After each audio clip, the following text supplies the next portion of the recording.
வணக்கம். டாக்டர் சுகவனம் பேசுகிறேங்க. இப்போ எல்லாத்துக்கும் மூட்டு வலி வந்திருக்குது, எனக்கும் வந்துடும். அது வராமல் இருக்கிறதுக்கு நான் என்ன பண்ணணும்? எனக்கு மூட்டு வலியே வரக்கூடாது அப்படின்னு நீங்கள் தாராளமாக ஒருத்தர் விருப்பப்படலாம், ஆசைப்படலாம். இதில் ஜெனட்டிக்கு இந்த மாதிரி சில காரணங்கள் இருந்தாலும் மூட்டு வலியை தடுக்கிறதுக்கு ஒரு 4-5 மெத்தேடுகள் இருக்குது. அட்லீஸ்ட் தள்ளி போடலாம். தடுக்க முடினாலும் தள்ளி போடலாம். தேய்மானம் லேசாக இருக்கும் ஸ்கேன் பண்ணி பார்த்தா எக்ஸ்ரேவில். ஆனால் அது நம்மளை பாதிக்காத அளவு பண்ணுறதுக்கு தள்ளி போடலாம். ஒன்று உடல் எடை வந்து நம்ம சார்ட் பிரகாரம் உங்கள் ஹைட்டுக்கு ஏற்ற இடை பிஎம்ஐ பார்த்து அது பிரகாரம் கரெக்டாக இருக்கணும். ஒரு 1 கிலோ 2 கிலோ முன்ன பின்ன இருக்கலாம். 2வது இந்தியன் டாய்லெட் உபயோகப்படுத்துறது நல்ல மெத்தட். 3வது தரையில் உட்கார்ந்து சாப்பிடுவது. ஓகே. 4வது ஃப்ளெக்சிபிலிட்டி எக்ஸசைஸ். சிம்பிளாக சொல்லப்போனால் ஒரு நல்ல தோப்புக்கரணம் போடுறது.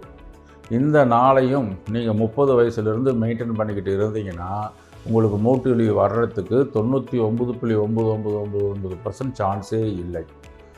எடை கரெக்டாக இருக்கணும், இந்தியன் டாய்லெட்டை யூஸ் பண்ணணும், சமணங்கால் போட்டு உட்காந்து சாப்பிடணும், ஓகே, நல்ல தோப்புக்கரணம் போடணும். இது 4ம் பண்ணுங்கள். 30 வயசுலேருந்து பண்ணுங்கள், உங்களுக்கு மூட்டு வலி வராது.